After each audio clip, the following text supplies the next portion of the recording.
from the Pathway Studios in Johnston proper. You are live from the Path.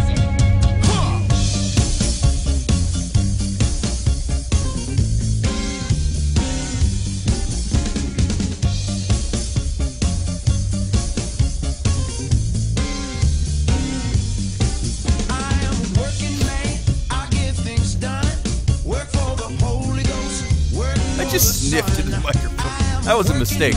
What? I shouldn't have done it. Hey, you're listening to Live from the Path.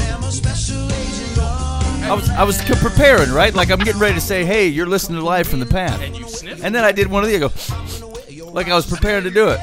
It's totally unprofessional. That was a terrible decision. All right. Well, anyway. You're listening to Live from the Path. Thanks for joining us here on this beautiful evening. Yeah. What? I'm still taken aback by the sniff the microphone. It was a thing. mistake. You are a professional talk show host. A man can make yeah, mistakes. that was a bit of a stretch, but whatever. I'm a podcaster. That's right. Don't give Your anybody. new intro now. You are literally stuck with. Welcome to Live from the Path. They'll give anybody the tagline or something. They give anybody the internet. Sniff, sniff. Live from the Path. That's the Smells deal. Good. They hook up the internet for everybody, and I'm a benefactor of Yeah, that. All right, that's here's the deal. terrible decision. You're listening to Live from the Path. Thanks for joining us tonight. We really do appreciate it for you guys hanging out on the net. And please jump on the chat so we can interact with you. For those of you guys on 99.3 KTAA, there is no chat available. Please do not text and drive or otherwise cause trouble. They'll pull us off the air. You do stuff like that. Yeah. Try to behave yourselves. Here's what we got going on tonight. Chandra Knudsen is in the studio. She's going to perform for us, and we're going to get to know her a little bit more. Hi, how you doing? Holla. All right. All right, so we'll get to know her a little bit, hear some of her songs. I'm excited. I cheated and listened ahead of time, and it's awesome. I will say, because we really need to figure out what's in the Bible. Dan. It says that. It's generally offensive. It's generally like some kind of wisdom where, like, Stereotype. it's a offensive lot. to have said, well, that's a Chinaman that said that because Well, they eat a lot of rice. I like you to know drinking. my logic. I like you to know where I'm coming up with my conclusions, and there's a flow of thoughts, and so I like to just say it out loud. Okay, fair enough. All right, so we're going to do that. We are going to do, we're walking through the 50 proofs that God is imaginary. We got through all 50. Yep. But there was 3 bonus content on the website, so we're going to do that. We are on number 50, number 2 bonus, or number 52 total. Which I have not read. Good. So the 52 proofs, I'll give you a heads up, is watch your minister, pastor, or priest. That's why I didn't read it.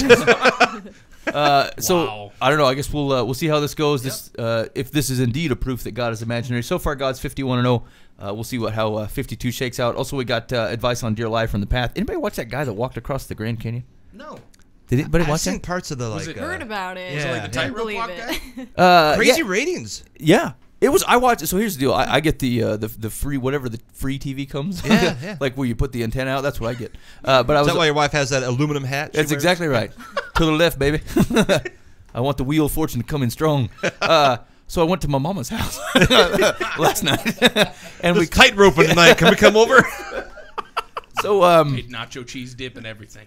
So I went over there, and they had it on. Of course, like it starts at 7, and it doesn't start walking till 10 to 9, right? But A lot of buildup. Are you serious? yeah, 2 hours of a pregame. it was a long Look at time. that rope; it's pretty tight. Does the Super Bowl have that much? It's a or- long I don't know. time. So, The tension of the rope, like this is awesome. the Navajo were out there like watching them, and like where they put the cameras, how they strung the rope, the winds and stuff. Anyway, so here's the thing. Here's what I really do. First of all, it's kind of cool to watch this guy kind of walk across. He didn't have any tether or anything like. If he fell, he's dead. There's no options around this thing. It's a little creepy. But here's the deal: is he's a Jesus man. Yeah. And so like the whole time he's walking, he's praying like, "Thank you, God, thank you, stabilize the wire for my Lord Jesus." Here's the deal: it's like 22 minutes of straight Jesus. And I thought there's no other time someone's getting away with that. Like the only man that can stand there in that type of program and like pray for 20 minutes is a guy walking a tightrope. That's it. Do you think a our man atheist friend was maybe praying to his non-God that he would fall so he could prove that prayer didn't work? You know, I feel like that was a very big stretch for that. no, actually, there was a lot of conversation about that in the news today. Really? About that particular thing. Like, if he would have fallen, we would have at least been able to say, like, obviously there's not a God. He fell from the tightrope. I'm not sure that walking across the tightrope over the Grand Canyon is like a God-ordained deal.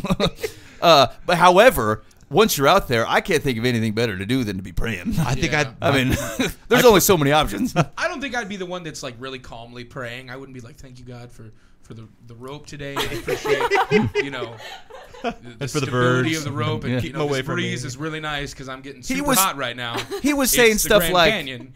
he was saying stuff like, Lord, I want to thank you for this view. I'm like, whoa. I wouldn't be that guy. I'd be like, I'd like to okay, keep it at I'm a just distance. gonna shut up and be quiet because I'm walking across the Grand Canyon man. on a rope and I could die at any time. So It was very interesting, and the thing that I thought like you really couldn't go where there were like millions of people watching and they gave you 22 minutes of straight prayer. I thought it was kind of cool for that reason alone. It was hey, if it helps somebody, it was right definitely on, man. interesting. Could God use it? Absolutely. All right, speaking of tightrope walking, Chandra Knudsen. She was tightrope just a little bit ago. Tightrope walk. Segways are weird. Speaking of tightrope walking. All right, so tell us a little bit about yourself. Where are you from and how long you been playing?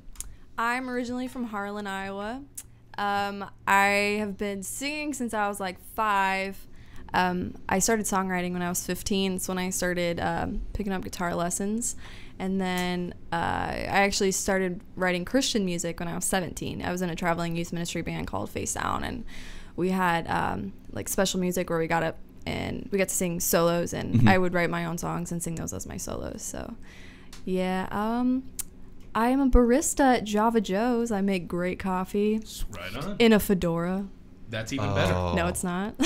That's bad. Wait, is that required or is that? Yeah. Oh, I thought you were just rocking the No, fedora for your own no. style. A No. forced fedora is not a cool fedora. Yeah. Aren't they kind of out of style now? Why Yeah. you gotta, Dan, why you gotta rub that in? It's okay. Well, I just yesterday took my Fedora Facebook profile picture down. I think that's when it started going out of It's style. like- It's okay. I get free coffee, so There you go. Wait, do you get like free specialty coffees too, or just like the I regular get brew? I get free regular brew and lattes and Italian sodas, cappuccinos. What's your Come work at Java Joe? What's your drink of choice while working? I usually make a vanilla chai. It's pretty good.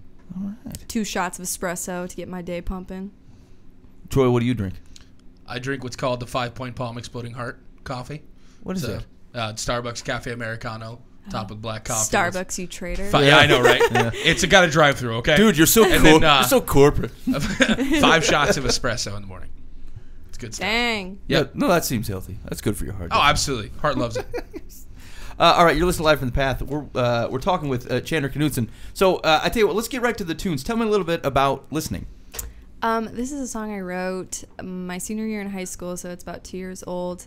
When I was a senior, it seemed like, okay, so we had a concert every Sunday. We traveled to different churches around Iowa, and I ended up writing a new song every week for each sermon. And I don't really know, what inspired me, but I would just, pray and be like, God, what message do you want me to share this upcoming week at church? And then the songs would just kind of come to me. And this was actually one of the members, random donkey, one of Face Sound's favorite songs. So that's why I actually thought it was kind of bad at first, and then everyone's like, "Oh, I love it," and I'm like, "Okay, maybe it's pretty good." I thought that about a set of suspenders I had, and it really was. They were just leading me on. It really were bad. They were just like, "Oh yeah, dude, that looks great. Oh no! Nice fedora too." Are you still friends with anyone People who are told still you to like rock that, you the know? suspenders Oh, no. and fedora at the same time? So now I'm like, I think this listening song is. I mean, it's kind of on the edge. It could be a really awesome, or you could have some disingenuous friends. All right. I suppose we'll see how. My sister's been lying to me. I suppose we'll see how it goes. Well, okay, I'd love to hear it. This is listening. You're listening to Chandra Knudsen on Live from the Path.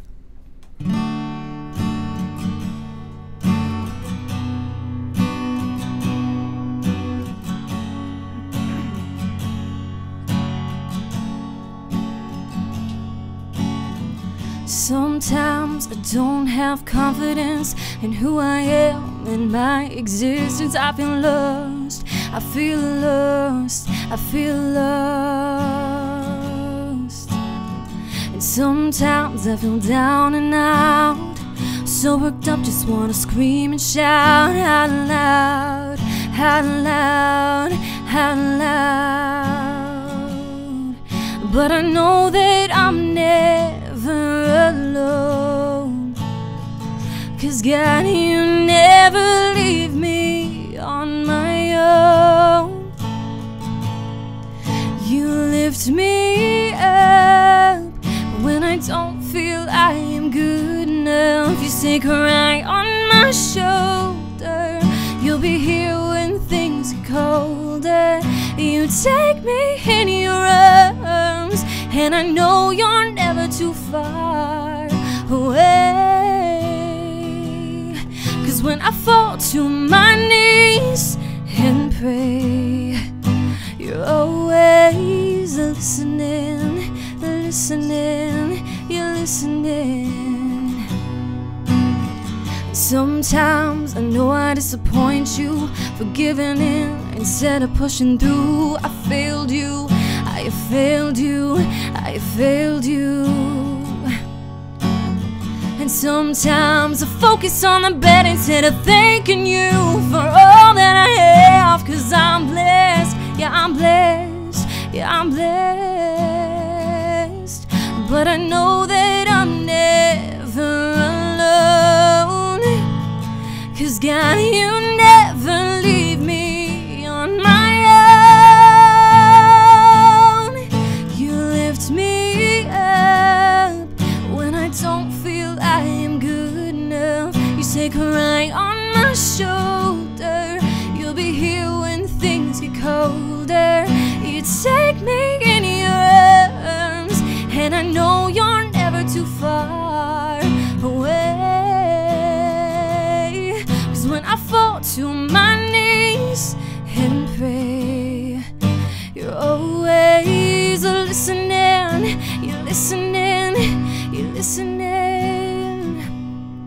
Doesn't matter where I am,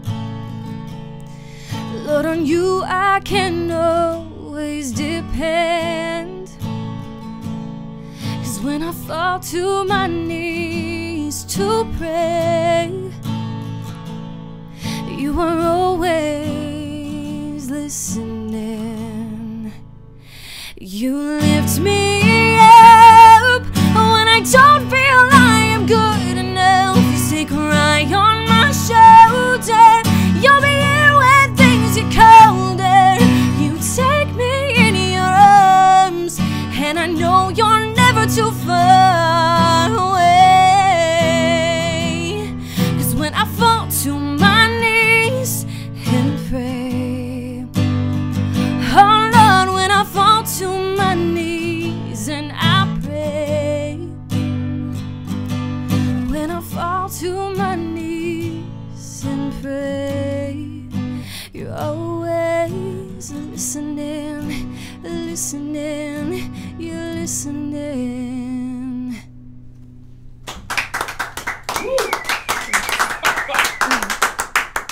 That was great. Oh my gosh, Thanks, man. that was incredible. I really like that one.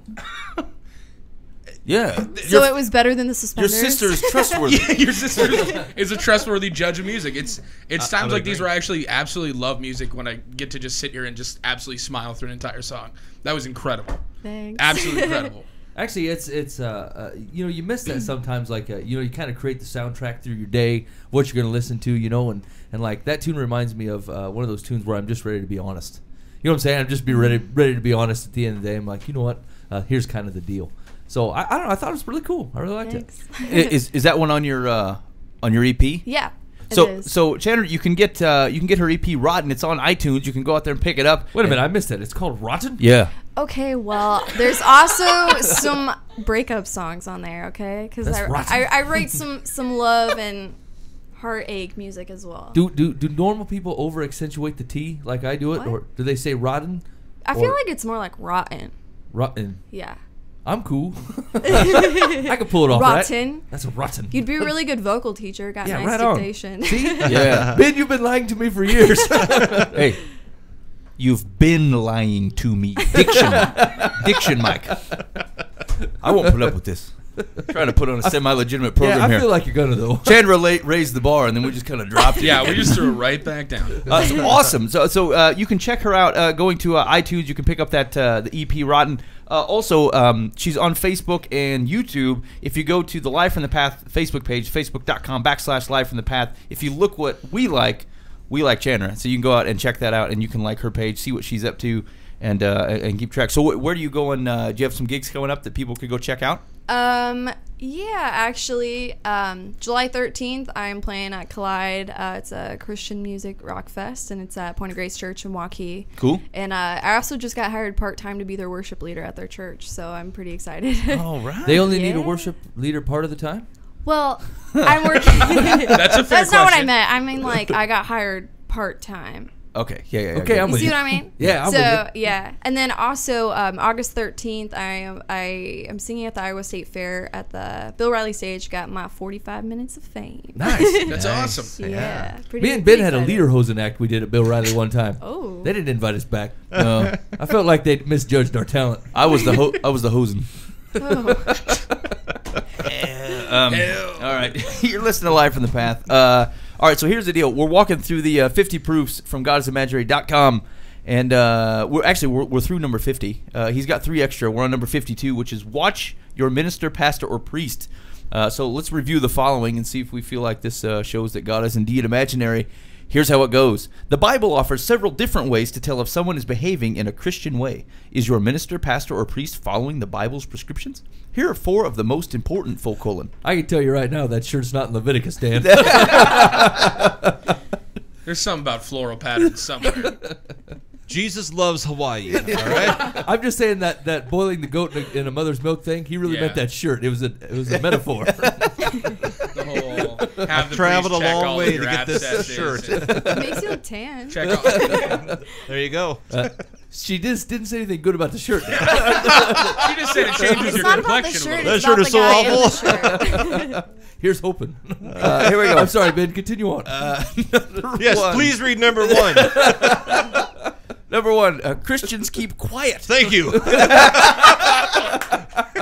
Matthew 6:5-8. Jesus tells Christians how to pray. And when you pray, do not be like the hypocrites, for they love to pray standing in the synagogues and on the street corners to be seen by men.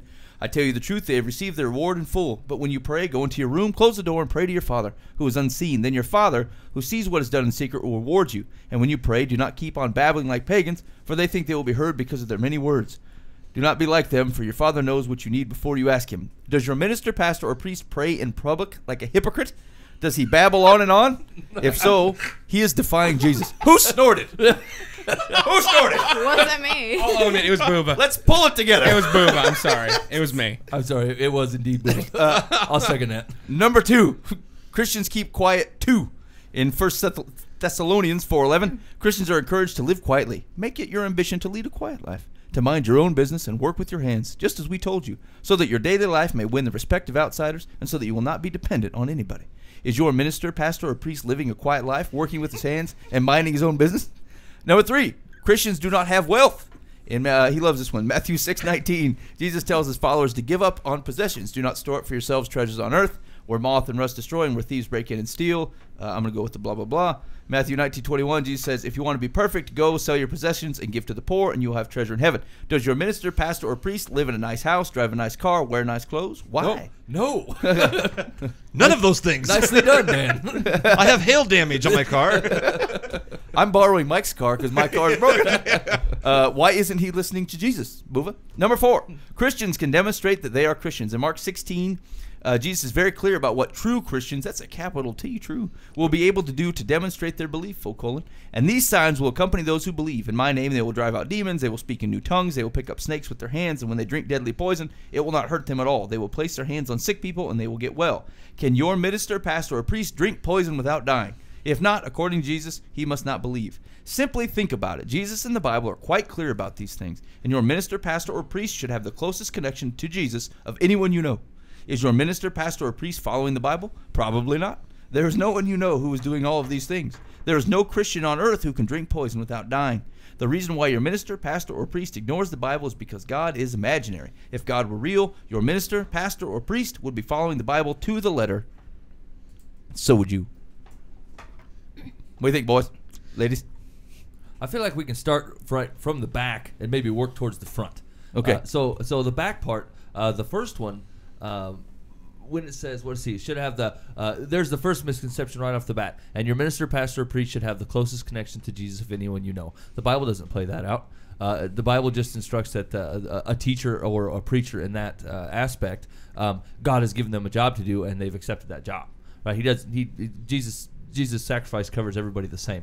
And so, starting right there, he's elevated pastors, priests, ministers to be like ultra Christians or super Christians, and the Bible doesn't make that distinction. A lot of culture does that too, which is kind of a little bit troubling. There's parts of Christianity that do that, Yeah. and so I mean, Reverend, it's like. Yeah, it's not a total, it's not a pagan misconception. We as Christians do this on occasion, but I mean, if you read the Bible for what it is, I mean, God calls some people to be, teachers and counselors, and He calls some people to be guys that work with their hands and talk to the fellows they're working with, and He calls all of us to be holy, yeah, and obedient. Yeah, and so He's assigning a distinction to the Bible that's not made there. The next one, some of the Bible verses He's picked out, they're actually pretty good ones because they are in the Lord's Word, but he's taking them out of context, right? Especially Matthew 19:21. If you want to be perfect, go sell your possessions. He was talking to a guy who had a problem with it. Yeah, who was worshiping money, basically, as far as the context can put it. Correct, yeah. He said, "Lord, I want to follow you. What should I do?" And He said, "Give up your possessions, and I'll see you in a little bit." And the guy didn't do it. Yeah, didn't he walk away sad? Because his idol was money, right? And so he hits you where you need to be hit. It's not like he says that to everybody. He doesn't go up to a homeless guy and say, "Give up everything you have and follow me." The guy's like, "I'm there, Lord. Let's Here's my do this shirt." right? I'm in. I'm out of tunics, Got a pair of socks. So I mean, there's kind of a lot of holes in this one. I didn't even feel like, usually I can sympathize with him on some levels, on some of the points that he makes, but just I don't. It shows his complete ignorance of the Scripture. Anybody can pick out a verse here or there of any, or a paragraph here or there of any literature and twist it. He's not using any of it correctly. I mean, you're right. Everything's out of context. He's taking things and saying, "See, that's what everybody's supposed to do," and that's not what the Bible was saying. So yeah, you're right. I agree with you. Yeah, this is yet another situation where he has put someone above other people. It's men that put, your minister, your pastor, your priest above other men. God doesn't do that in His eyes. You are still a man if you're a minister, a pastor, a priest. However, there are certain things that I believe it's James actually that you're called out to do. Have an obedient family, have an obedient wife, and all that different stuff. They're prerequisites to being a leader in the church. But that's not for God's sake. That's for man's sake. The people around us, when we see a minister or a pastor or a priest, we put that person in a higher perspective. We put that person in a higher light because obviously, they're our pastor. They're way better than we are in their Christian faith and in their walk with God. That stuff is called out so that the pastor, the minister, who is held in a higher regard from men, don't cause their sin to be stumbling blocks for their flock. It's so that the flock that they're tending to don't sit there, well, my pastor does this, and my pastor does this, and my pastor's children do this, and my pastor's wife does this, so obviously I can do it, and I'll be just fine. And it has nothing to do with God putting that man in a higher regard in His own eyes. That's a real lazy faith, though, isn't it? You know what I'm saying? Like, I don't really want to read the Bible for myself. I'm just going to take another flawed human and base my life on his. Yeah. God provided a non-flawed person to cover that, and you're like, I'm not really interested in reading what he's done. I trust my entire eternity to that guy over there. Because if that was I the hope he read truth, you'd have 4 guys in bright purple shirts sitting in the room, beating their car with a hammer. I don't need to have my own walk with Christ. I don't need to have my own walk with God. My pastor's got that down, and I just have to make sure that I listen to him. Yeah, I don't need to listen to God and talk to God. He'll do that.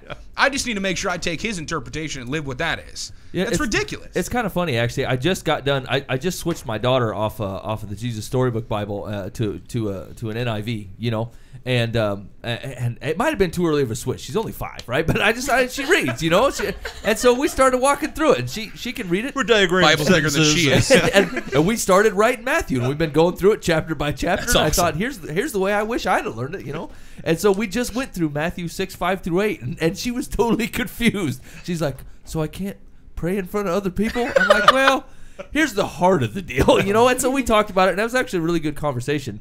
And actually, I might even recommend that to you. If you have a child in the that's just kind of starting to read between the 5, 8, 9, somewhere around there, they put them something that's going to confuse them, so they have to go to you for answers, right? So you can teach them. If it's too dumbed down, they're going to miss the point. But like, that's your job as the spiritual leader in your house, as the father, is you're to guide your kids. And so it's almost beneficial for you to put them on the NIV or the ESV like now, and have them ask you what that means, so you have a chance to explain it to them. That is awesome, because those the story Bibles are great and they have their place and we use them as well. But there comes a place when you get older and you start actually reading the verses and you go, wait a minute, Solomon's a dork. Exactly. This David's a real jerk. Yeah, exactly. He was looking at naked people. This is not the David I thought. Hey, sorry, quick deflection here. So, speaking of naked people, Oh no. This doesn't sound good at I all. don't want to know. You want my shirt? no. Sweet Moses, Dan. No. So I was talking about the high wire thing, right? The guy walking across the Grand Canyon. So it was on the Discovery Channel, and pretty much like every commercial break, that they promote a show called Naked and Afraid, and it was about a bunch of naturalists who were like have to survive for like 21 days, and like I mean, there's butts everywhere. I mean, nude butts. You can't. And like my kids were sitting there, and they're like, "Ha ha, butts!" And I'm like, "Why are there butts on the TV?" What's happened here? This is unnecessary. I didn't know Discover meant this. It was completely unnecessary, and I thought, They had to balance the prayer. People do that. Exactly. Here's the thing: is though people will do that stuff in the name of education or enlightenment or experience. Like, you need to know what these crazy people in the nudist colonies are trying to survive. You know what would help? Build a hut and put some clothes on. That'd put you 5 steps ahead of the game. Get yourself a bow and arrow. I mean, here's the deal: is like everybody has a butt, so like I'm not. It's not going to corrupt them or anything, but I'm like, why do there have to be butts on the screen all the time? My kids are trying to watch a guy walk across the Grand Canyon, and there's like nude butts everywhere. Anyway, go back to what you're talking about. We were talking about Jesus. Yeah, exactly. Sorry, I got distracted by a commercial about butts. What was his Thessalonians verse? Christians keep quiet. Make your ambition lead a quiet life. Mind your own business. Working with your hands. Yeah, it's a quiet life, but I mean, you can still do some talking. Hey, buddy, how's it going? Yeah. I feel like that's. I think okay. that's the point. Is well, don't run around and be a busybody and get in everybody's business and all that stuff. It's so that your daily life may win the respect of outsiders. So Exactly. it will not be dependent on anybody. Yeah. Yeah. I also like the concept of prayer that he puts out and takes it completely out of context for everyone. Don't pray in public ever. Never, ever, never can you ever makes pray you a with hypocrite. anyone. You're a hypocrite. You're a terrible person. He's talking about the Pharisees who would literally walk the streets and push people away from them so that he couldn't touch them, wear robes that were just absolutely flowing and majestic and everything, so that people realized that they were just these great people and these wonderful men, and they would pray these ridiculous prayers and just out there, so people would be like, oh, look, it's a Pharisee. Did you hear that prayer? I wish I could pray like that. Like, that guy was great. really He must knows it. really know God. And that's ridiculous. You know how hard of a concept that is to explain to a small child? Yeah. You know what I'm saying? They're like, they're in trouble for praying all the time, Dad? Here's the thing. They weren't really listening to Here, look at this Jesus. picture Bible. That's why I'm scared. Exactly. That's why I'm scared to be a dad. Is I know how I'm be praying every single day that God just completely takes over my heart and my mouth when it comes to talking to my kids, because I know I can say some stupid stuff. Your I've never diversion noticed. is, let's read it together. That'll give you another 3 minutes Yeah, exactly. to figure out Let's go over what that you again. know what you're talking about. Sitting there speed reading it like 6 times as they're reading it once, so I can really get it down. Yeah, so that's, I don't know, what is that, proof of 52? That's 52. That God is probably not imaginary. Yeah. This is the 52 weakest and one, I 0? think. Yeah, it was real. Is it just because it's about pastors, Dan? I don't like him now. He was my He friend. has personally affronted me. No, I mean Yeah, it's just the weakest one. Some of the other ones were like, okay, I see where you're coming from, and this he's just. Yeah. This is, honestly, this is just another one of this is a supplemental one Yeah, to the 10 to 15 that actually had good, solid points that we need to know as Christ followers to be able to take a stand for our faith and really talk about to people, because these are genuine questions that believers are asking us and asking each other. And then just to make it so, oh, God's wrong all the time, let's talk about pastors, or let's talk about televangelists, because that's really showing the heart of God. That's not just men screwing everything in the world up because we're evil people. So it's just another supplemental one to give him another number. That's all it is, and it's ridiculous. Yeah, well, I guess we'll see what he has for us next week. I feel like It's the last one. that one was kind of wiffle ball action. Yeah. Now we got one more, don't we, Ben? Yeah. There's one more. Yeah. I'll give you the opening salvo on bonus number 3. This is the final one, rounding out our God's imaginary. This is my favorite topic. Yep. Think about marriage as described in the Bible. Yeah, How buddy. much Deuteronomy is in there? Yeah. Anyway, that's holy cats. It's long. All right. Anyway, so we'll talk about that's proof number 53, and that will round out our God's imaginary. Look, here's the deal. The reason we go through these is to make fun of Buva. Right. But to also because It's understandable. we as other people encounter the Scripture, we should be able to help people to talk about things that otherwise they're concerned about, that they don't agree with, that they misunderstand about God's character or His Word. Or if these are legitimate barriers for some folks, we should be able to provide a defense of the hope that we have. And so that's why we go through them. If you want to see previous answers for the other 51 that we've already gone through, you can go to livefromthepath.org and watch previous episodes of the show, listen to the podcast. Ultimately, don't take our word for it. Get in the Bible. God's way more reliable than we are. And that's what we'd encourage you to do. And I don't know, we've had I kind of had a lot of fun going through these, just to see where people's barriers are and recognize where my barriers have been in the past. I've grown in my faith just going through them. You know, these are questions that at one point in time, if not still, I have. And hearing the questions and hearing the answers that we have and the facts that are brought to us through Scripture and everything like that, it really puts it in perspective, because these aren't far-fetched things. A lot of these things may be, but a lot of these things are questions and answers that people that are truly seeking the heart of God are honestly seeking. And it's something that we can provide through the grace of God, and it's amazing. So it's been an awesome experience so far. All right. Well, I mean, it's not dead or anything. We're just rounding it out. It's not broken. I feel like we can still look at it maybe later. We can reminisce, move if we want. See what we're talking about. We can hold hands and Have sing a- tunes. And Yes. Have a 5-finger death punch or whatever it is that you wanted to be talking about. 5-finger death punch. What is it we were talking about for your coffee? 5-point palm exploding heart coffee. I said the same thing. Definitely. You did not, actually. Okay. You said a band name, actually. Well, I'm bad. I know people. I know the hip tune. You know the 5-finger death punch. I'm gonna right? pop some tags. All right. You totally should have seen that coming. All right, Chandler. Here's the deal. It's true. As a reward for hanging out during that, we want to hear another tune because that was really the high point. Tell me a little about God Is There. This is another one off my EP, and I think that this song really just targets the youth, because when you're in like middle school and high school is kind of where you start developing what road you're gonna go down on. Like the choices that you make then and who you hang out with, they're gonna reflect your life. And so it's really hard with peer pressure, especially now in today's society with like TV and like everything you see on there. I think the youth is just kind of confused on what is right and what is wrong. And so this song is kind of just about like God is there for all of your troubles. He's always there when you need to pray and talk to him, and even if you're having like a bad day, he's always got your back. So Cool. That's what this one is about. Well, you're listening to God Is There by Chandra Knudsen on Live from the Path.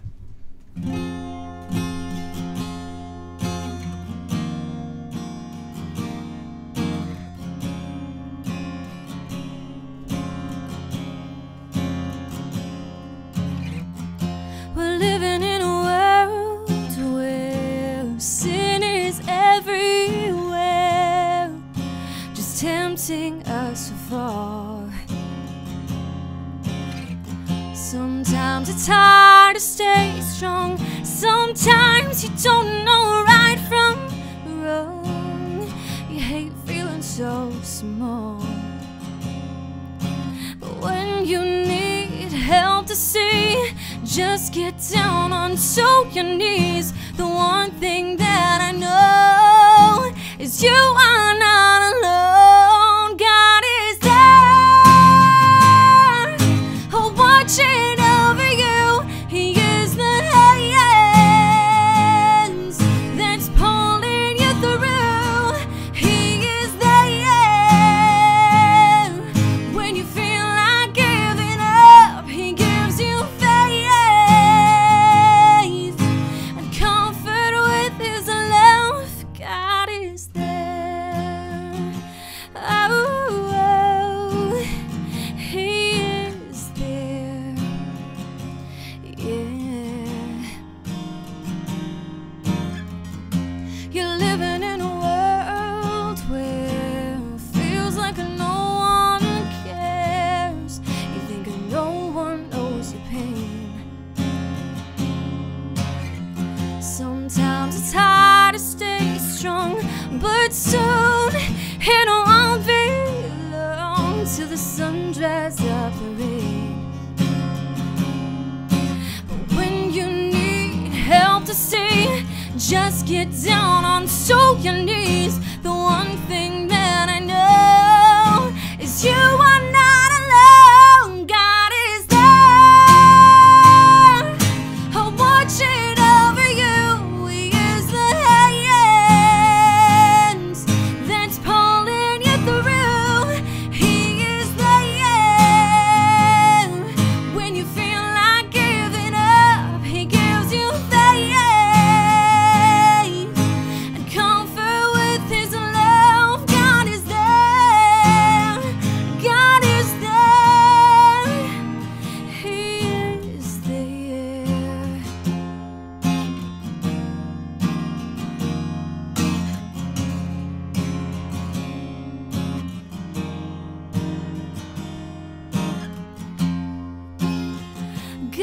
is there when you don't know what to do.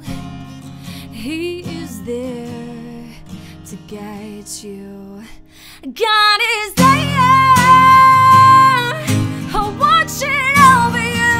He is the hand that's pulling you through. He is there when you feel like giving up. He gives you faith and comfort with His love. God is there. God is there. My God is there.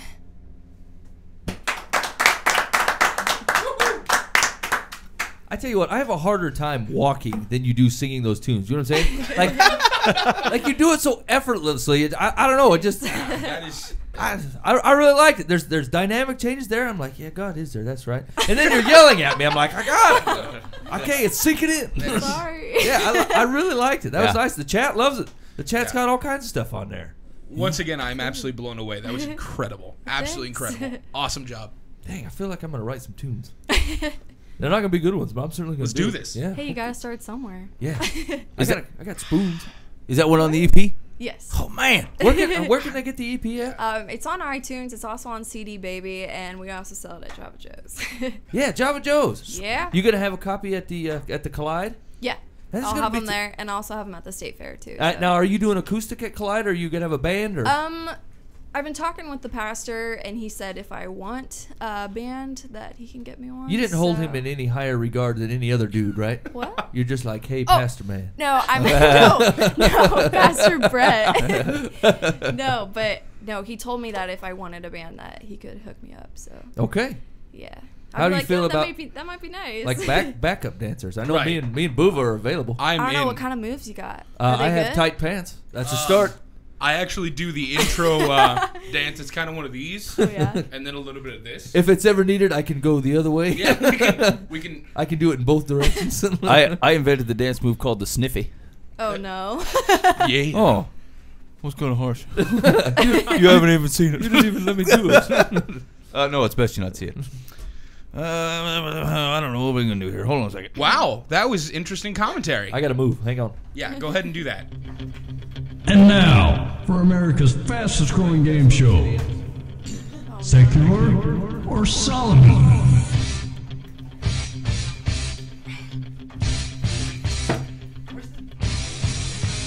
Hey, so here's the deal. You've made the mistake of stumbling on to America's fastest growing internet game show, Secular versus Solomon. Here's the rules of the game. I'm going to give you a proverb, a bit of wisdom, okay? And you need to tell me whether that bit of wisdom is a biblical bit of wisdom, Solomon, or whether it's a secular bit of wisdom. And then if it's a secular bit of wisdom coming from the outside, non-biblical world, what is the country of origin? That's what we're looking for. I'm excited for it. Man. Everybody good? Actual country, Mike. I don't Oh, know don't look geography at me. as well as you might hope. I feel like they lowered the standards for getting out of high school like the year I graduated. All right, we're getting ready to go. Chat, you guys ready? Everybody's good. Okay. Here's number one. A light is still a light even though the blind man cannot see it. A light is still a light even though the blind man cannot see it. Secular. What are you doing? I'm not looking at the answers. Why are you acting this way? I'm just not looking at the answers. That's right. I get secular or Solomon. Boova. Secular, Laotian. Laotian. Mike Foost. I'm gonna go secular and Polak. Poland. Poland. It's a nationality, isn't it? Polish. Ah, bollocks. Countries. Thank you. Okay, Poland. Chandra Knudsen. Secular or Solomon? Solomon? Solomon. Dan Hudson. I'm gonna go secular, and I'm thinking a place that has a lot of light. Iceland? It's really bright. We're not Greenland Alaska. is the one with I'm going snow. China. You're the funniest man I've ever met. I love your logic. Here we go. A light is still a light even though the blind man cannot see it. Secular Austria. Oh, I was so close. Austria. Now wait a minute. What was that book of the Battle for Warsaw? That was right next to Poland, isn't it? Austria is right next to Poland. Here we go. God. Here we go. Secular Solomon. We've God. been brothers for years. I'm aware. God grant me a good sword and no use for it. God grant me a good sword and no use for it, secular or Solomon. Mike. I'm going to go with secular and Rome. Secular Rome. Chandra Knudsen. Secular Denmark. Denmark. I don't know. Go with confidence. Denmark. That's definitely what it is. Dan Hudson. It is secular. It is definitely Canadian. They do not believe in the military there. Hey, the chat also guessed secular Canada. John Boover III. Secular Zimbabwe. Secular Zimbabwe. God, great. No one. No, the presence of God in the proverb is not throwing anybody. Eh? No. Oh, it's tricksy. God grant me a good sword and no use for it. Secular Poland. Oh, come on. Poland. Why am I treated this way? It's like It's like the skateboard of life has run over me. You just need to keep saying the same country Yeah, keep over going and over again. Eventually you'll be right. Yeah. Here we go. Secular Solomon. Let a man meet a she-bear robbed of her cubs rather than a fool in his folly. Let a man meet a she-bear robbed of her cubs rather than a fool in his folly. Secular or Solomon. Chandra Knudsen. Don't let the she-bear throw you. I don't know. Okay. Solomon? Solomon. Dan Hudson. I'm going to say that it's a Sarah Palin proverb that is in Proverbs. Solomon. Solomon. John Boover III. I'm going to go secular, and I'm going to go Hopi Indian. That is not a country. Well, it's Excuse me. It is not a country. It's a nation. Unacceptable. They're a nation of people. Leave it alone. You fail no matter what. You said Polak. Okay, I'm submitting Chile on your behalf. Mike. I'm also going with Solomon. I feel like folly, fool, and she-bear could be no one else in the Bible. Let a man meet a she-bear robbed of her cubs rather than a fool in his folly. Proverbs 1712. Not Hopi Indian. You would have Solomon. Polak. First off, second off, I did not expect she-bear to be in the Chile. That's a mistake. Bible. I gotta. Does God hate she-bears? I don't know. I just wasn't expecting she-bear. Here we go. Secular or Solomon. If you have found honey, eat only enough for you, lest you have your fill of it and vomit it. If you have found honey, eat only enough for you, lest you have your fill of it and vomit it. Secular or Solomon. Dan Hudson. That is a secular Russian. They have to kind of spread things out, you know. The Russians have intestinal problems. Thanks, Dan. John Boover. I'm gonna go secular Egyptian. Secular Egypt. Mike Foost. Nope. That smells like Solomon from here to Calcutta. Solomon. Solomon. Chandra Knudsen. I'm going to go secular and Germany. Secular Germany. If you have found honey, eat only enough for you, lest you have your fill of it and vomit it. Solomon, Proverbs 25:16. Talk to me, Solomon. You know what? You know what? I found the best use to get the most out of the Bible. If you actually turn the pages. Do you read it? And read it. Oh, says she-bear / honey. that's crazy. Mine's just been kind of stuck on Matthew 7 for a long time. I've got it down, but I moved it and there was dust under it. And I cleaned it. I was back. confused. I'm having a guy text me the Bible one verse at a time. It's a verse of the day. I was gonna say I thought I had the Bible down a lot. There was like 2 pages of it, and that's it. I was like, I can really study this. I feel so convicted. I can really How get can there into be this. more? Secular or Solomon, may you get to heaven a half hour before the devil knows you're dead. May you get to heaven a half hour before the devil knows you're dead. Secular or Solomon. John Boover. I'm gonna yell at it, but secular, the south of the United States. Secular, I'm submitting Sudan on your You're behalf. not submitting Sudan. It's You're the being. south. I don't know why you're being problematic. Mike. Secular. I'm gonna go with Spain. Spain. Chandra Knudsen. Secular and Czech Republic. Czech Republic. Dan Hudson. I'm going to go secular and Tom Petty. What? What is that? Is he looking stuff up? Yeah, he's Yeah. cheating. I just couldn't remember the guy's name. I had to do a song I remembered. Why are you thinking about Tom Petty right now? Just sounds like a Tom Petty song. This game is off the rails. Here's the deal. I'm accepting country submissions only from secular, or you owe me $20 every time I get some kind of wild hair recommendation. He's made enough money to buy a country. Okay, what's a small country? I'm submitting Ecuador on your behalf. Okay. May you get to heaven a half hour before the devil knows you're dead. Secular Irish. Irish. What did I tell you? Not exactly what I Ireland, said. but Irish. Yeah, it's Irish proverb, so Ireland. Oh. Yep. All right. I was going to say, I thought we were only studying Yeah. countries here. Burn how to run the game. Secular. Chad had Cuba. Secular or Solomon. The wise will inherit honor, but fools get disgrace. Dang it. The wise will inherit honor, but fools get disgrace. Secular or Solomon. Mike. God's got all the earmarks of Solomon. He's trying to trick me. Wise and fools. Hold on. That's definitely Solomon, Ben. Solomon. Chandra Knudsen. Solomon. Solomon. Dan Hudson. Solomon. Solomon. Dan Hudson.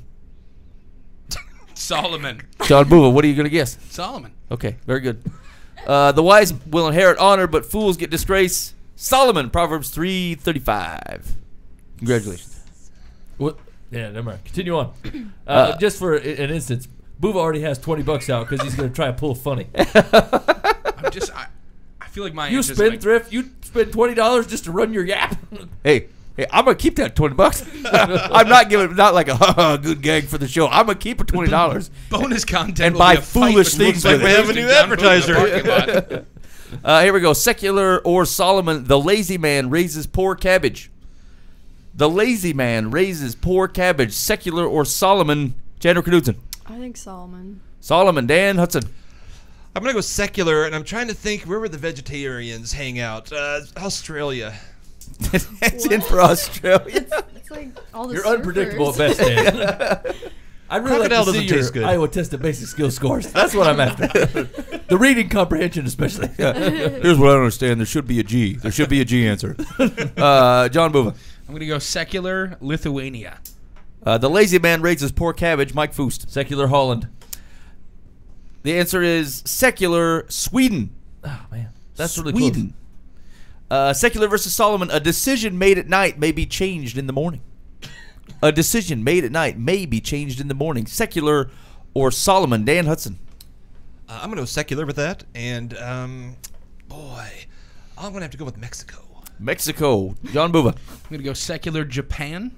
Japanese change their minds in the morning. Mike Foost. That's not even real. Like, what if you shave your head? You can't back that down. Oh, you're saying Japan wasn't real. We were No. about to have a serious conversation. You know what? I've had enough of this They've fictional incorporated. Japan talk. Everybody shows me Atlas with falsehoods on it. What if you cut off your own leg? Like, you can't change that decision in the morning. Where do the fools live? That's what I'm saying. Secular, lots of fools in. Be careful about I'm what gonna you're about to say. I'm gonna say Burma. Far away. We officially lost all of our Burmese listeners. A decision made at night may be changed in the morning. Chandra Knudsen. A secular Greenland. Greenland. Yep. The country of peace and fools. Oh shoot! It is, isn't it? A decision made at night may be changed in the morning. Everyone should have said secular Samoa. Samoa. Never heard of it. They used to be part of Burma until they seceded in 1948. Samoans Okay. seceded from Burma. They Yeah. changed their mind. From the We want back. Absolutely not. the Burma-Samoan conflict of 1927. The blessing of the Lord makes rich, and he adds no sorrow with it. The blessing of the Lord makes rich, and he adds no sorrow with it. Secular or Solomon. Where was I at? I think you're on Hudson. Dan Hudson. I'm gonna say secular with that, and I'm gonna boy, what's the North Pole? Is that what's Antarctica. Is that Antarctica? Yeah, it just sounds like Yeah. a Christmas story. There's no rain. North is Arctic Circle. Okay, we'll do that. Antarctica is south. Oh, just kidding. Arctic. I'm gonna accept Arctic Circle. It's $3. John Bova. Santa Land. I'm gonna go Solomon. Solomon. Mike Foost. Secular and Netherlands. The Netherlands. Does that count? Yeah, I'll take it. Let's see. Where was he at? You didn't The- get one from Chandler. I know the blessing of the Lord makes rich, and he adds no sorrow with it. Chandra Knudsen. I think Solomon. Solomon. Here we go. The blessing of the Lord makes rich, and he adds no sorrow with it. Solomon. Proverbs 10:22. Yeah. He was Air drunk when he five, wrote that 4 one. pounds. You're awkward. Hey, now wait a minute. This celebration is unfair. Every Why? guess you've made is I don't know, and then you finally get one right and you celebrate like Okay. you own it. It's cause for Vindicated. That's been like the third one I got right. cause for Okay? I celebration. studied that all week. Yeah, that's my life verse. Stop hating. Okay. Dang it. Here we go. Secular versus Solomon. Give your eyes no sleep and your eyelids no slumber. Save yourself like a gazelle from the hand of the hunter. Give your eyes no sleep and your eyelids no slumber. Save yourself like a gazelle from the I hand feel of like the this hunter. sounds like a bad poem. Secular or Solomon. John Bova. We go secular Niger. Secular. They got gazelle troubles in Niger. Mike Foost. Solomon. Solomon. Chandra Knudsen. Secular Africa. Secular Africa better not be scripture because you referred to as a bad poem, Dan Hudson. I'm going to say Solomon's going to come get you because he wrote that. No. Give your eyes no sleep and your eyelids no slumber. Save yourself like a gazelle from the hand of the hunter. It will probably be Solomon and the gazelle will be Chandra Knudsen. That's Proverbs 6. Oh, snap. Just don't go to sleep tonight. Solomon's watching. Solomon is watching. He's up in heaven going, don't like my poetry, eh? How do you spell that, Chandra? I've been long dead. I don't know why he's talking like that. I had 1,000 wives. It was a mistake. Secular Solomon. God grant me a good... Oh, no, I gave that one already. Hold on. That's it. We're done with Secular Solomon. That was great. That was a good ending. You guys made Solomon out to be a real weirdo. I'm just going to say that right now. Sometimes he's iffy. I mean, he wrote his own stuff, man. What do you want to do? He admitted he drank a lot. Game show. Fair enough. Secular. You just part of whatever. You made mistakes in life. So I can help you. That's Secular versus Solomon. Read your Bible. Take a pick. See what the Lord has to say. Solomon's a wise man. He's certainly wiser than me. And that's if nothing else, you can succeed on Secular versus Solomon. Hey, if you want to play past iterations of the game, you can go to lifeinthepath.org. The last time Righteous Vendetta was in the studio, we played Secular versus Solomon with them. Yeah, and I got spanked. I mean, it was bad. Righteous Vendetta actually. But no, we've played since then. Who was in here that played? Oh, remember I said Dan does terrible, and then he totally rocked it. Oh yeah, Dan was great at the last. I think Brian Leach was in here. Yeah, okay. And we played Secular Solomon. Yeah. Anyway, it's a fairly good game. Mike, I got time for I got a quick one. Okay, here we go. Dear Life from the Path. My husband and I invite our friends for dinner quite often, and invitations are always accepted. Recently, I began to notice that we are never invited to some of their homes for dinner. I know entertaining isn't for everyone, but they do entertain other people, just not us. I'm not sure why this is. We would never go empty-handed. If we were asked to bring a dessert or an appetizer, we would at least bring a bottle of wine to thank our hosts, and I'd clear the dishes and straighten the kitchen when the meal is over. Have you any thoughts to why an invitation is never extended to us? Here's the deal. If you want to know what our answer is to that particular question, you're going to have to catch the end of the podcast. If you got to listen on 99.3 KTA, I'm going to have to let you go. I appreciate you hanging out for the show. You can catch us during the week at livefromthepath.org or shoot us an email at info@livefromthepath.org. And, hey, man, I forgot. We got to answer that question from about the Bible. Yeah, we're going to get it. Okay, well, we'll get to it. Hey, if we got extra advice coming here for the podcast, go check that out. We're letting you go on KTA. Have a wonderful week.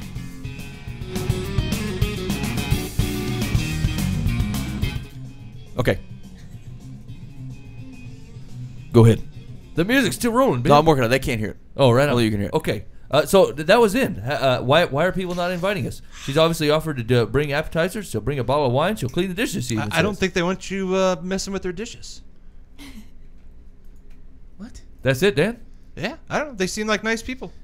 I think they're socially awkward. They don't want to. Yeah, I was going to say, there's got to be something going on where they're obviously thinking that they're the cool people. They entertain guests. People come over. They should be invited to this thing.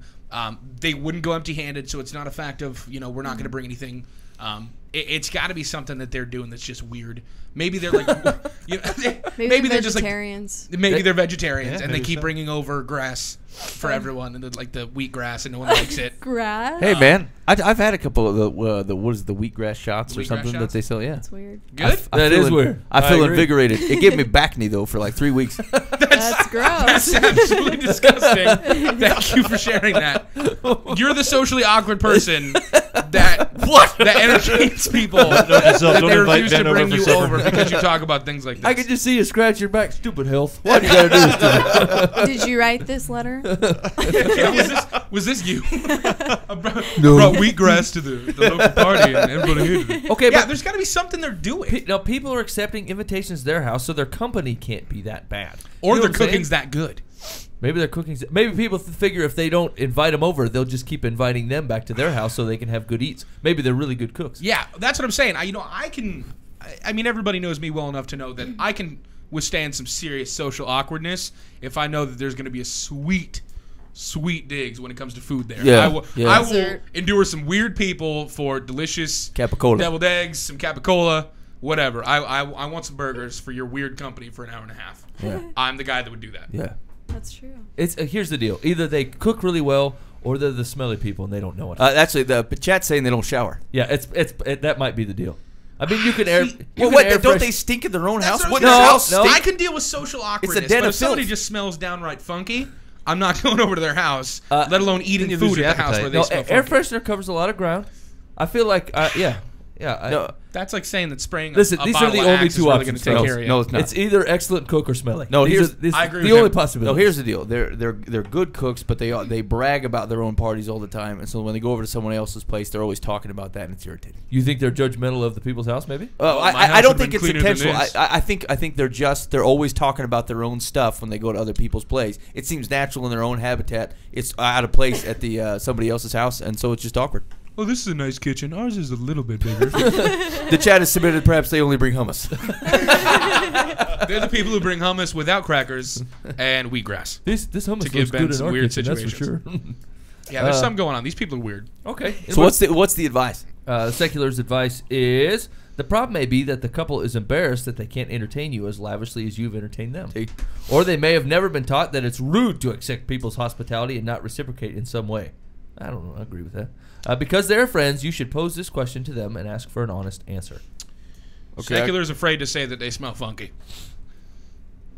That's what it comes down to. I think the honest answer is the way to go. Just ask him. Hey, how come such and such? Stand at the Didn't front you door and just say, seem "Can I come whiny?" in? I'd like to join the party." Throw rocks at the Well, window. Be like, please. And then just like play some really, really sad song out. yeah. I mean, Come aren't on, they just- whiny though? I mean, they are a little whiny. That's Kind of whiny. That's the question. Yeah. It's a wine-based question. Okay, here we go. Dear Life from the Path, I need help. I'm a happily married man with a 1.5-year-old son, Judah. He might be the offender. We'll see. We have 2 kids' picture Bibles that we probably picked up at some shady garage sale because they were like 50 cents. In other words, we didn't scrutinize the content. Judah has started showing an interest in books recently. I took a few minutes to look over these Bibles, and I was shocked. Neither had any mention of sin or repentance. When telling of Noah, one just said that God decided to flood the earth and he wanted Noah to save the animals. Not a word about God punishing all the wicked people for the bad things they did. The other book was a little better. At least with Noah, it says that there were mean people, and that's why God brought the flood. But then when talking about Jesus, it tells my kid that Jesus wants to be his best friend. Judas just needs to ask him. I don't want Jesus to be his best friend. I want Jesus to be his Lord. Trust me, this kid is a little sinner and needs to hear about judgment, repentance, and grace. Whoa. I love my son, and I want to teach him the ways of God. I like this guy. Is there a good children's Bible out there that I can get to replace these pansy ones? Sincerely, Book Burner. I love this question. I really do love I this think question. you wrote that. I wasn't me. No. That's what I was thinking too. I'm like, this is oddly familiar Oh, in the yeah. situation. No, that was actually a submitted question. Yeah. That's awesome. I would at that kid's age range at 1.5 years old. It's the Jesus Book Story Bible. The Storybook Bible. Jesus Storybook Bible. Excuse me. Yep. Jesus Storybook Bible. Do you know the publisher? It's Zondervan. Zondervan? Yeah, Yeah. I think Zondervan does it. I looked up the ISBN numbers, but they're like 15 characters long. Yeah. It's like 903 something. The same folks do a devotional that's also very good. But like the cool thing about the Jesus Storybook Bible is like all the stories that are in there point back to Jesus. It's Old Testament, New Testament, Yeah, both of them. But it's just an extremely well written Bible, and frankly, it starts them off in a really good place because you don't get all the details, like say about David. But like I know the Noah story in particular, especially like and even the creation story, and when Adam and Eve had original sin, like it's all comes from God's heart perspective, right? And so like for the Bible to mean anything to anybody, you have to understand God's heart just to kind of get you started, right? And that Storybook Bible is really, really good about that. I mean, really good about that. Maybe you don't need to know that David was an adulterer and a murderer right now when you're 1.5. You know, maybe when you're 12, we can start talking about that. And I don't think it's something to be skipped, but like it's an excellent place to start him out at. It gives God's heart of how much he loves you, loves his creation, and wants to be in relationship with you. And so I would recommend that. I would recommend that Bible hands down until they're at least 5 or 6. You should get through that book 10 times before they get to that age. And my kids loved it. They had good questions about it. In fact, I'm still reading it to my 3-year-old. And so it's that would be my number one recommendation there. Yeah, I use the Jesus Storybook Bible. I also used it's called the Ergemeyer's Bible Storybook. It's pretty old. Yeah. It's like a relatively old one, but it's very, very good. It provides I would say it's probably appropriate if you got like a sharp 3-year-old, but 4 or 5, the details are good. It's written well. They don't skip a lot. It's pretty clear to read. It will bring up stuff like that. Like I remember with my it would have been my 5-year-old at the time. Like we talked through David's indiscretions, and we're like, why isn't this what happened? How did this impact David and David's relationship with God? How did that impact the people around him? And I like this one because of it provides a lot of details, but it's written relatively easy to follow for kids. I like those. I like this one in particular because you can walk through and it just gives you a lot of a chance to talk about the stories with your kids, right? Like I'm just gonna not read it at them and like, okay, good, done. But like it's a lot of cool opportunity to talk through details and follow. You can follow characters through multiple stories and see how God has kind of moved through those people and how God has interacted. It requires a little bit more forethought in like how will I approach if I'm gonna. How does this point back to Christ? You have to ask that question yourself and kind of walk your kids through that. But like we went through this one I think twice with my now 7-year-old. We've moved her on to the there's a kids NIV basically where it's the full Bible, but it's written in kind of kids language. There's a couple areas where I'm a little iffy on some choices they made, but for the most part, I think it's like the Discoverer's Bible or something. But it's like she can read it herself and follow along and like get used to kind of daily Bible reading and asking questions and making notes and that kind of stuff.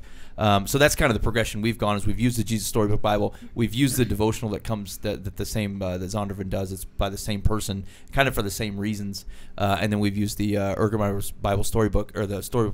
No, it's just the Ergominer's Bible Storybook. Yeah. And there was one more. I couldn't find the one. I gave it to someone who was actually just interested and didn't know much about the Bible, and they were curious. And I thought this is like way better than like trying to dump them into Matthew or something. As far as like they wanted the big picture, they wanted it relatively quickly, and I gave them like a kid's Bible, and I remember that one was good, but I totally have biffed what the name of it was. Yeah. But there's, but I think the heart of the question is a good one, which is, and we've talked about this a lot, right? Like, if all the kids get until they're 15 is the flannel graph Jesus in Sunday school, like we've done them a disservice. We've dumbed something down that God didn't dumb down. And we've missed some opportunity to talk about God. I mean, granted, there's things they don't understand, and there's no reason to try to force something in their head that they don't understand. But like, there's plenty to learn about God's character and about the nature of those things through those kind of the fuller versions of those stories. And it's probably a mistake to just do like the hardbound thing where the peanut butter wipes off easily until they're old, and then just put the whole thing, drop it in their lap, and say, here it is. Most of those, like when the stories were happening, they were passed on verbally, storytelling, right? Like engaging things that you would give to the kids, and it wasn't like a formal study with the candle and the bread in the corner. And it's a mistake to think of it that way. So yeah, I was going to say that too. That's what I would add to this is even if you have the book that you have and you kept with that, I'd go with the ones you recommended. But it's a great time to develop that relationship of as a father teaching your child the supplemental stuff of that little book maybe didn't mention. Hey, this book didn't mention, the sin, this so forth, at their level that they can understand.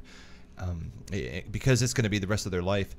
They're going to come to you for advice, and you can start that at 1.5. That's a pretty good place to start. Yeah. I mean, through their entire educational time, we'd spend time after school saying, hey, what'd you hear today?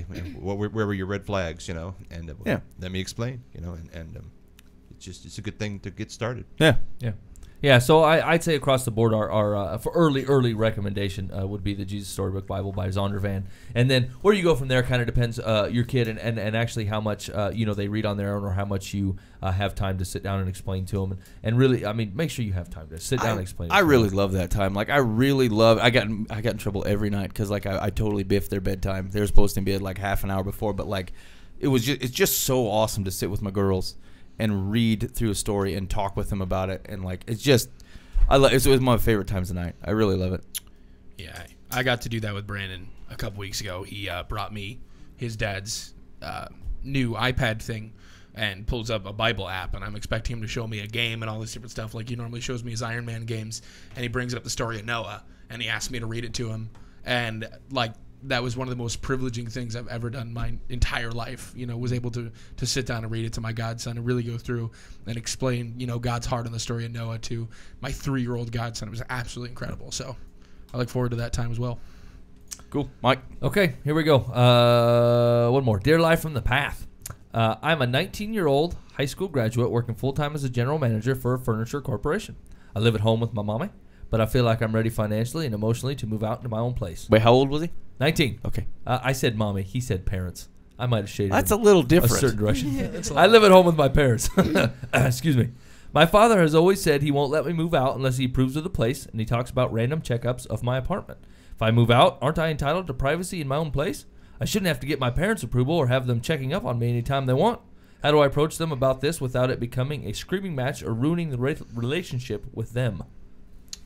Yeah, I'm sorry. Unless he's paying for your place, I feel like I do not have to submit to inspections. Right. Now, I mean, it depends. Again, heart of the father. It really depends, right? If he's coming to check the place out, would I appreciate my dad's help to come make sure I'm keeping the place for up? safety. You bet. Yeah. I mean, and if he wants to pop by and like make sure my sink's running and help me fix the toilet, that sounds awesome. But if he's like, if you're gonna move out, I'm gonna come and do like inspections every couple months. I don't think so, pops. Yeah. Unless like you're paying for it. Sorry, old no. man. That's ridiculous. If my parents ever asked me to come over to my place for anything besides my mom being awesome and just deciding to clean my house, absolutely not. You're not paying for the place. You don't have a stake in it. I respect you. I love you guys, but I'm not under your roof anymore, and I don't abide by your. I don't have to honor you at all. Haven't you? Haven't you read the New Testament? Haven't you read the New Testament? That's out of here. Kill and eat. That's what he said. Kill and eat. Honor your father and mother was thousands of years ago. I don't need to deal with that. No. I feel like they got a weird relationship with your dad, if that's kind of the deal. Like dad might be a little bit authoritarian and not so much. Like here's the deal. Like especially if you're raising a son, by the time that son is 16, 15, 16, he should be able to stand on his own if you've spent some quality time with your boy. I mean, I don't want to say there's not all ball cases out there, but like by the time they're 19, you should both be looking at each other teary-eyed and say, I know you got this, son. I'll see you. You know, and send them out on their own and wait for the phone call. And you know. And don't answer it. And don't answer it. Yeah. That is exactly what my dad did. Hey, you're on your own. On my mom and dad's, I think it was their 22nd wedding anniversary, I walked in their room and I said, hey, Mom, Dad, happy anniversary. And kind of woke them both up. And they looked at me. They said, thanks. We appreciate you, all this different stuff. And I said, you're empty nesters.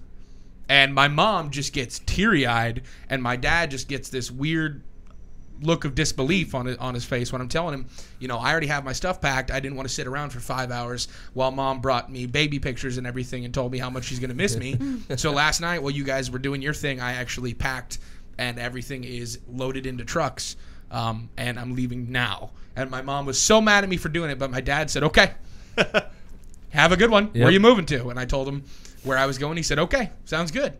And then I called him a couple weeks later because I was confused about something because it was the first time I ever dealt with bills. Didn't answer my phone call. A couple times, actually. And then I eventually called my mom, and she answered. And I said, put Dad on the phone, please, because I'm trying to talk to him about something serious. She said, your father doesn't want to talk to you. What? Yeah, your father doesn't want to talk to you. He's busy redecorating what he calls the master bathroom. Exactly. I call it naked and afraid. There's butts everywhere. Why is there butts here? There's never been butts here before. I never got the chance to thank my dad for that because it was a learning experience. You know, I forced myself out on my own, but he forced me to stay there. Yeah. And I never ran back home, which was a great thing. So I learned a lot from it.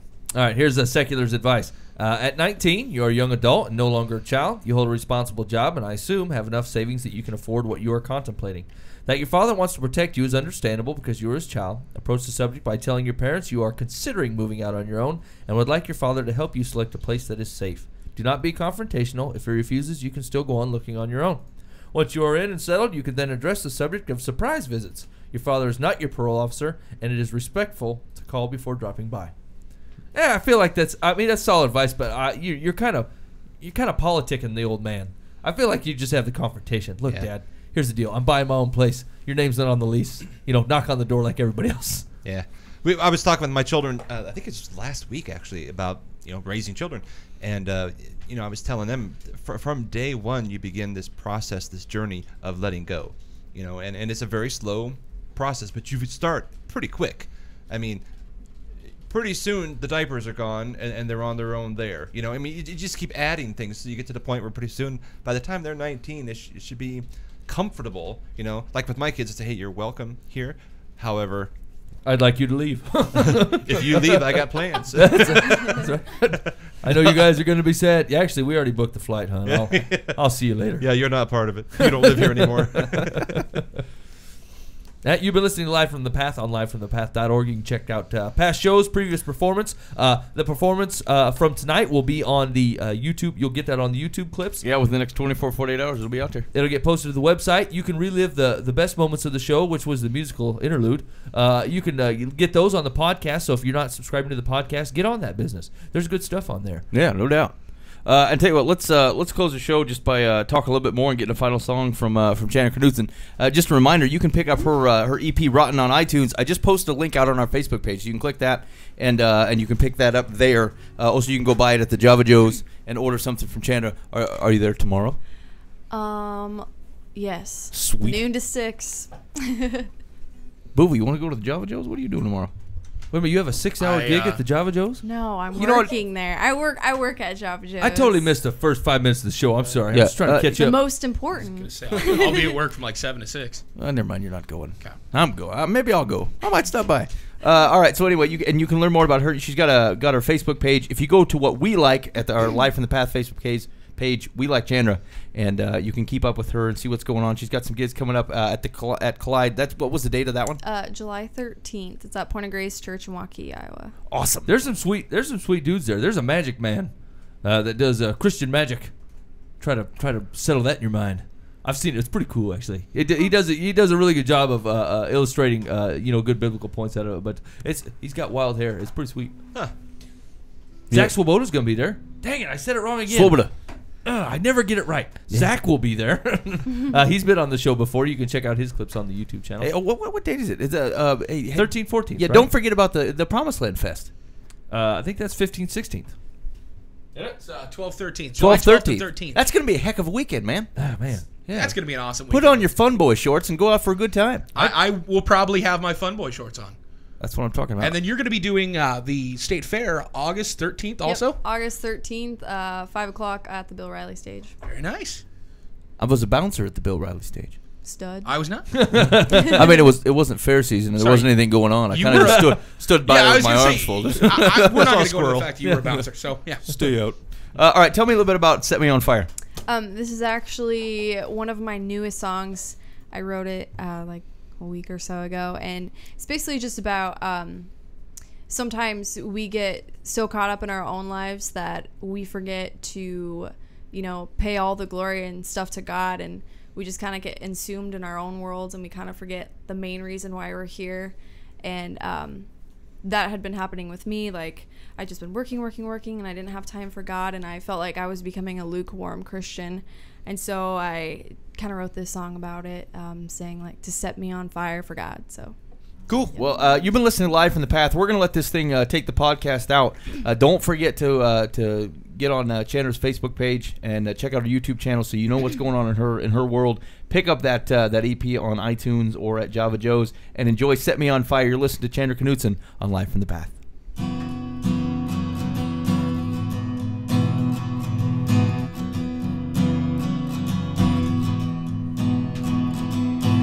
I haven't been all that I could be lately. I know I've been letting you down. I am at fault for letting the world face me when I should be standing my ground. Lord, you are constant even when I am not. I've been in the wrong, yeah. I haven't been good enough. I don't wanna be cold and lifeless. Lord, I wanna burn for you. I don't wanna be told, I want your brightness to shine on right through. So set me on fire, on fire, on fire for you, so that the entire world knows I'm for you. Set me on fire, yeah, whoa, set me on fire for you. I have just stood still when I needed to move. I just watched life pass me by, but I'm ready to fulfill, not about to misuse any more of my time. you are constant, even when I am not. I've been in the wrong, but that's all gonna stop. I don't wanna be cold and lifeless. Lord, I wanna burn, burn for you. I don't wanna be dull, I want your brightness to shine on right through. So set me on fire, on fire, on fire for you, so that the entire world knows I'm for you. Set me on fire, yeah, whoa, whoa. Set me on fire, yeah. I don't wanna be cold and lifeless. Lord, I wanna burn, burn for you. I don't wanna be dull, I want your brightness to shine on right through. So set me on fire, set me on fire for you. On fire, on fire, on fire for you, so that the entire world knows I'm for you. Set me on fire, on fire, on fire for you, so that the entire world knows I'm for you. Set me